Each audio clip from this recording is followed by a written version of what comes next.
नमस्कार मित्रों, कहा जाता है कि राजनेताओं की और या सार्वजनिक जीवन में रहने वाले किसी भी व्यक्ति की कुछ भी निजी होता नहीं है। उसके एक एक शब्द का प्रभाव चूंकि व्यापक होता है, इसीलिए हाँ, यह बात तय है कि राजनीतिज्ञ अपने सुविधानुसार उनकी कौन सी बातें निजी है, कौन सी बातें सार्वजनिक हित की है, कौन सा दौरा निजी है और कौन सा दौरा सार्वजनिक है, उसकी परिभाषा करते रहते हैं। मित्रों, हम बात कर रहे हैं राहुल गांधी की और आप देख रहे हैं पॉलिटिकल आइडिया। मैं हूं प्रदीप कुमार। मित्रों, राहुल गांधी 2 दिनों के निजी दौरे पर तमिलनाडु जाने से पहले उन्होंने एक पोस्ट किया एक्स पर, और इस पोस्ट से एक तरफ से राहुल गांधी ने 3 जगह निशाने साधे। राहुल गांधी ने पोस्ट तो किया टी विजय, थलापति विजय की फिल्म जननायकन के संबंध में।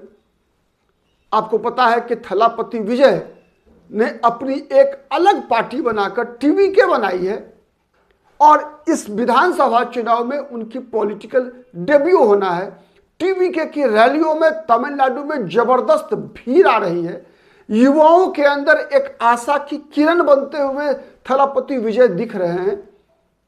इन परिस्थितियों में जब तमिलनाडु में कांग्रेस पार्टी उस गठबंधन का हिस्सा है जिस गठबंधन के नेतृत्व में, मतलब गठबंधन के घटक डीएमके, जो कि एक इंडिया अलायंस का एक महत्वपूर्ण घटक है, डीएमके के नेता एमके स्टालिन के नेतृत्व में तमिलनाडु में सरकार है, कांग्रेस उस गठबंधन की हिस्सेदार है, के बावजूद टी विजय के फिल्म की प्रशंसा एक तरफ राहुल गांधी ने किया, दूसरी तरफ इस फिल्म पर जो रोक लगी है, अस्थायी रोक लगी है, उसके मामले में केंद्र सरकार को घेरते हुए कहा राहुल गांधी ने कि मोदी सरकार, भारतीय जनता पार्टी की सरकार तमिलनाडु की संस्कृति का विरोधी है। तो एक तीर से, एक पोस्ट से राहुल गांधी ने 3 निशाने लगाए। एक तरफ थलापति विजय को यह संदेशा दिया कि हम आपके साथ आने को तैयार हैं, जननायकन का समर्थन हम करते हैं। मतलब क्या है? आपने देखा कुछ दिनों से लगातार टी विजय की पार्टी के अलग अलग प्रवक्ता ये कहते आ रहे हैं कि कांग्रेस पार्टी और थलापति विजय की नवगठित पार्टी की राजनीतिक विचारधारा एक है। ये कहते आ रहे हैं कि टी विजय और राहुल गांधी दोनों मित्र हैं। ये कहते आ रहे हैं टीवीके के प्रवक्ता कि टीवीके को भारतीय जनता पार्टी और डीएमके इन दोनों से परहेज है। टीवीके एमके स्टालिन की सरकार को तमिलनाडु से हटाना चाहती है। ये एजेंडे टीवीके के साफ है। इन परिस्थितियों में राहुल गांधी का यह बयान देना कहीं ना कहीं एक बहुत बड़ा संकेत आप समझ सकते हैं कि तमिलनाडु में चूंकि अगले आने वाले 4 महीने के अंदर विधानसभा चुनाव होने, 28 फरवरी से पहले उम्मीद है कि चुनाव आयोग वहां कार्यक्रमों की घोषणा करेगा। मतलब लगभग 1.5 महीने का समय है। इसी बीच तमिलनाडु में और बहुत कुछ ऐसा चल रहा है जिससे राहुल गांधी के इस बयान का निहितार्थ आपको दिखेगा। सबसे पहला हंगामा मचाया प्रवीण चक्रवर्ती ने, जो कि कांग्रेस पार्टी का जो आईटी सेल है उसमें एक प्रमुख भूमिका निभाते हैं प्रवीण चक्रवर्ती ने।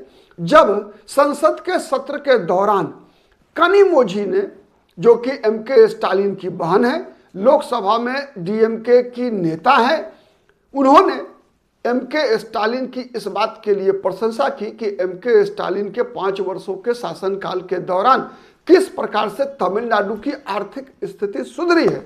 इसी पर हमलावर हो गए कौन? इसी गठबंधन के महत्वपूर्ण सहयोगी कांग्रेस पार्टी के आईटी सेल के प्रमुख प्रवीण चक्रवर्ती। प्रवीण चक्रवर्ती ने आंकड़ों के हवाले से बताया कि तमिलनाडु मित्रों वह स्टेट है जहां की सरकार को पंजाब और हरियाणा के बाद सबसे ज्यादा ब्याज, मतलब तमिलनाडु ने जो कर्ज लिया है उस कर्ज के एवज में पंजाब और हरियाणा के बाद तमिलनाडु वह राज्य है जिसे ब्याज की ऊंची रकम अदा करनी पड़ती है। अब आप इसी बात से अंदाजा लगा लीजिए कि तमिलनाडु की जो ये चमक, कनिमोझी ने जो बातें बताई कि चमक रहा है तमिलनाडु, उसके पीछे की सच्चाई प्रवीण चक्रवर्ती ने सच्चाई के धागे प्रवीण चक्रवर्ती ने खोल दिए। इतना ही नहीं, प्रवीण चक्रवर्ती ने उत्तर प्रदेश का उदाहरण देते हुए बताया कि 2010 में तमिलनाडु की तुलना में उत्तर प्रदेश पर 2 गुना कर्ज था। 2010 में तमिलनाडु की तुलना में उत्तर प्रदेश पर 2 गुना कर्ज था। आबादी में तमिलनाडु की तुलना में 2 गुना से बड़ी आबादी वाला राज्य उत्तर प्रदेश है, लेकिन आज तमिलनाडु पर कर्ज उत्तर प्रदेश से ज्यादा है। आप इस बात से आप अनुमान लगा सकते हैं कि कांग्रेस पार्टी ने प्रवीण चक्रवर्ती के माध्यम से क्या कहलवाया। इतना ही नहीं, उसके बाद से लगातार कांग्रेस पार्टी में एक खेमा है तमिलनाडु में मित्रों, और उस खेमा का नेतृत्व अगर आप देखेंगे तो वहां पर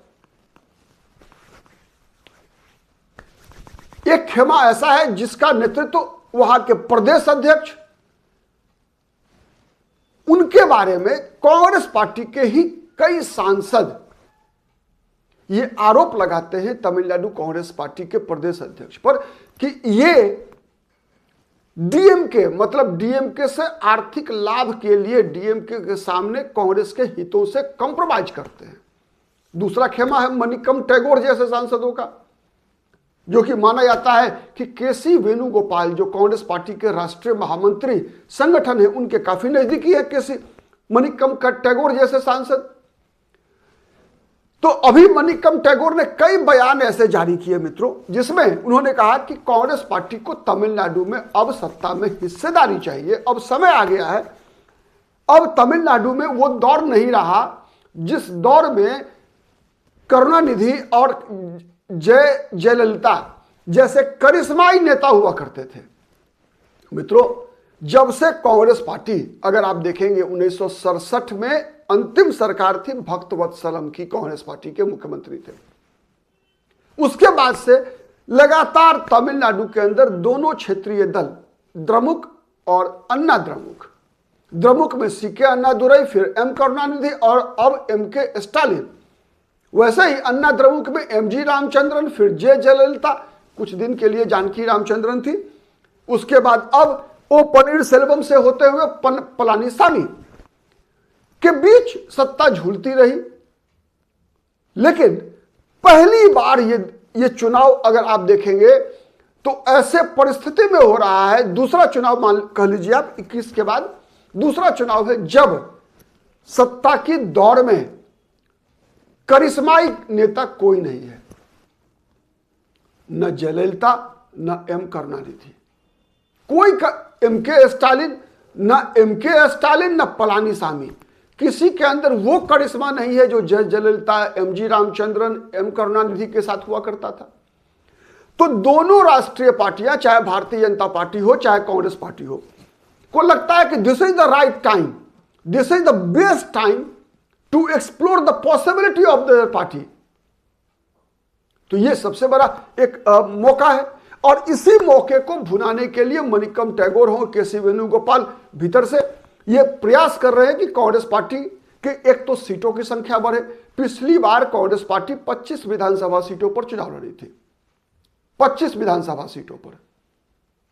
इस बार कांग्रेस पार्टी ने पहले दावा किया 48, जो 2006 का आंकड़ा था कांग्रेस पार्टी का, कि 2006 में कांग्रेस पार्टी 48 सीटें लड़ी थी, 34 जीत कर आए थे, वो आंकड़ा मिले। लेकिन अब कहा जा रहा है कि कांग्रेस पार्टी 40 सीटों से कम पर समझौता करने को तैयार नहीं है डीएमके के साथ, और साथ ही सत्ता में हिस्सेदारी, और सत्ता में हिस्सेदारी के मामले को एक तरफा पेरिया स्वामी हैं, डीएमके के वरिष्ठ नेता भी हैं, पेरिया स्वामी, और साथ ही माने वहां जो है ग्रामीण विकास मंत्री भी है तमिलनाडु में, और माना जाता है कि एमके स्टालिन के काफी नजदीकी हैं।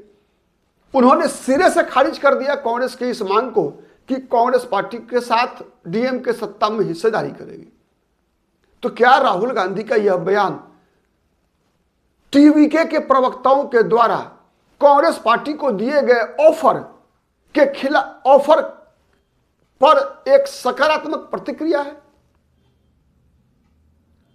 क्योंकि जिस प्रकार से राहुल गांधी ने एक ऐन मौके पर, जब राहुल गांधी तमिलनाडु के 2 दिनों दौरे पर जाने वाले थे, उससे पहले राहुल गांधी ने यह पोस्ट किया, जननायकन का समर्थन, भारतीय जनता पार्टी के खिलाफ विजय की प्रशंसा।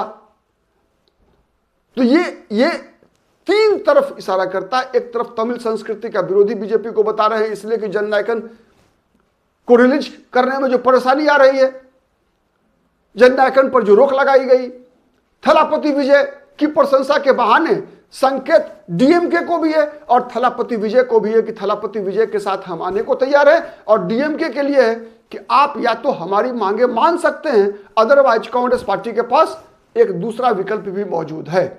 आप क्या सोचते हैं कमेंट करके जरूर बताइएगा। हमारा वीडियो पसंद आता है तो प्लीज लाइक कीजिए, शेयर कीजिए। अब तक यदि पॉलिटिकल आइडिया को सब्सक्राइब नहीं किया है तो प्लीज सब्सक्राइब कर लीजिए। आज के लिए इतना ही, बहुत बहुत धन्यवाद।